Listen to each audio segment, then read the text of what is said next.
The strange thing about dividend investing is that the first payment usually feels too small to respect until you realize it is the first dollar that ever showed up without asking for another hour of your life.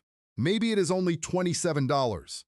Maybe it hits your brokerage account on a Wednesday morning while you are standing in line for coffee, checking your checking account, thinking about rent, groceries, car insurance, and the credit card balance you promised yourself you would finally stop carrying. Most people think the dream is to live off dividends because they imagine quitting their job, sleeping late, and watching money fall into their account forever. But the real point is quieter than that. The real point is learning how much of your life is still being rented out one paycheck at a time.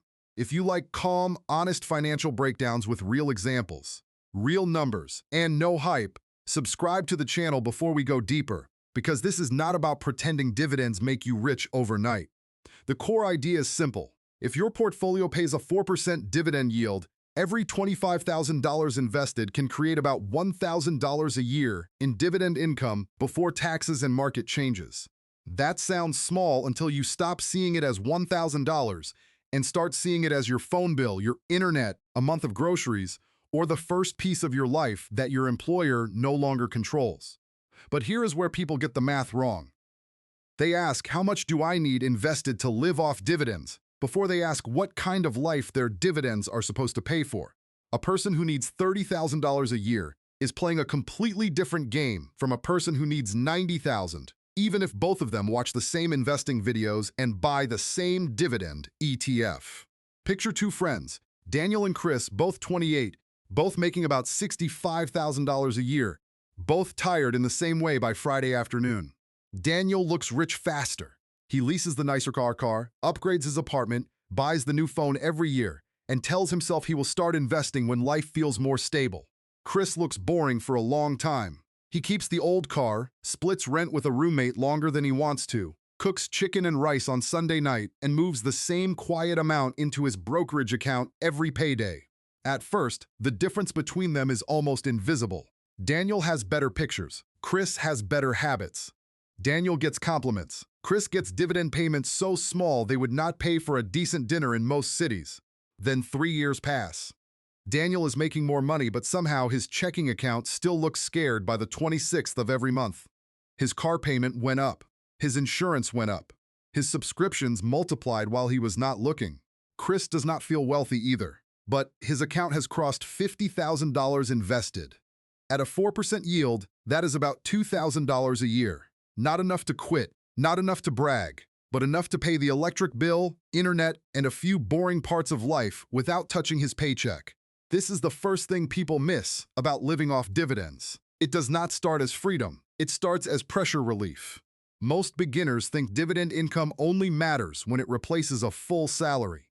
That is understandable, but it is also why so many people quit early. They look at the first $50 and compare it to rent, instead of comparing it to the $0 their money used to produce. The reality is that dividend investing works slowly at first, then visibly, then emotionally. At $10,000, it feels like a symbol. At $50,000, it starts paying bills. At $100,000, you notice the math walking beside you in the grocery store. The part people overlook is not the yield. It is the behavior required to let the yield matter. Reinvesting instead of spending. Adding money when nobody claps. Ignoring the friend who says he found a monthly dividend stock paying 12% and makes it sound like a secret door to easy money. Comment notes below and check the pinned comment. I'll leave a simple dividend investing note sheet there so you can compare the numbers without chasing hype or getting trapped by a yield that looks too perfect. Now, if you want $30,000 a year from dividends, the rough math at a 4% yield says you need $750,000 invested. For $40,000 a year, you need $1 million. For $60,000, you need $1.5 million. But this is where the fantasy meets the spreadsheet. $1 million sounds like a movie number until you realize that a 4% yield turns it into $40,000 a year, which is not private jet money. It is rent, groceries, insurance, gas, utilities, and breathing room. That is why the first real question is not how much you need invested. The first real question is how expensive your normal life has become. If your lifestyle needs $8,000 a month just to stay calm, dividends have to climb a mountain. If your lifestyle needs $3,500 a month, the mountain is still tall, but now it has a trail. Housing is usually the biggest difference. A person paying $2,000 for a modest apartment can build dividend freedom faster than a person paying $4,000 for an apartment that looks impressive when friends visit but makes every month feel tight. The car payment matters too. A $600 car payment is not just $600. At a 4% dividend yield, you need $180,000 invested just to pay for that car payment forever. That is the kind of number most people never calculate. They ask whether they can afford the payment today, but they never ask how much future freedom they had to buy and destroy just to look upgraded in traffic. Credit card debt is even worse because it moves in the opposite direction. Your dividend ETF might pay 4%, while your credit card charges 20% or more. That means one side is walking, and the other side is sprinting against you.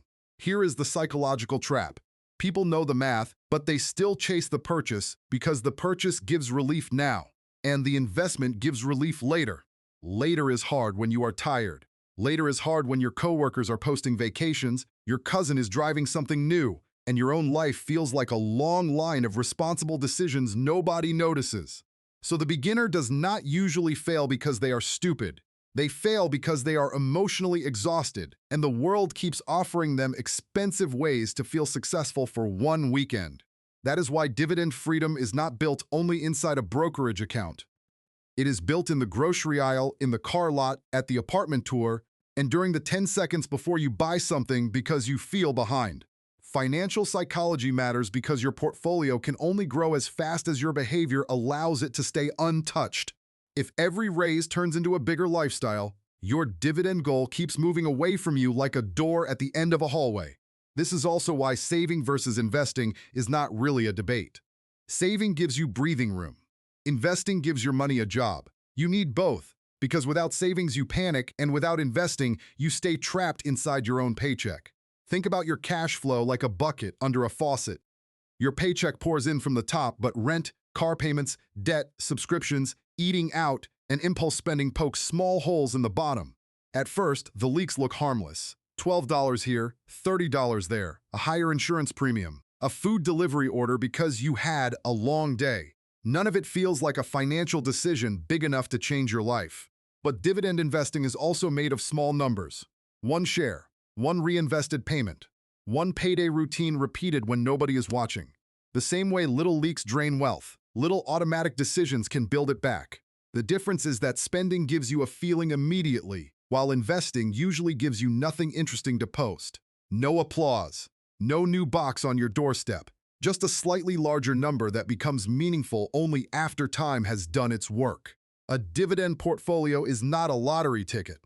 It is more like a quiet machine in the corner of the room. It will not impress your friends at dinner, but if you keep feeding it, one day it starts paying for the dinner before you even sit down. Comment notes below if you want the simple dividend numbers sheet. I'll put it in the pinned comment so you can see what different portfolio sizes might actually pay without guessing or chasing dangerous yields. Here is the practical starting point. Before you ask how to live off dividends, write down what your life costs in a normal month, not your perfect month, not your fantasy budget, your real month. Add your rent or mortgage, utilities, groceries, gas, insurance, debt payments, subscriptions, taxes, and the random expenses that always seem to arrive when you pretend they will not. Then multiply that number by 12. That is the income your portfolio eventually has to replace. Not the dream version of your life. The real version with oil changes, dentist bills, birthday gifts, higher grocery prices, and months where nothing goes perfectly. After that, separate the goal into stages. The first stage is not retirement. The first stage is getting enough invested to pay one bill forever. Maybe your phone bill, maybe your electric bill, maybe your car insurance. Once one bill is covered, choose the next one. This turns dividend investing from a giant impossible number into a series of smaller financial doors you can actually walk through. And be careful with yield. A steady 4% from a broad, boring investment can be more powerful than a dangerous 12% that disappears right after you start trusting it. Income only helps if the asset underneath it survives. The deeper lesson is that living off dividends is not really about escaping work. It is about slowly removing fear from your decisions, one payment, one reinvestment, and one quiet year at a time. The number you need invested depends less on the market than most people think and more on the life your spending has already built around you. So before you ask whether you can live off dividends, ask which part of your paycheck is still being lost to habits you barely chose, payments you no longer enjoy, or a lifestyle you keep funding just because it looks normal. Comment notes below and check the pinned comment. I'll leave the dividend number sheet there so you can run your own math calmly, without hype, pressure, or fake certainty. The goal is not to wake up rich one morning. The goal is to wake up one morning and realize your money has quietly learned how to carry part of your life without you.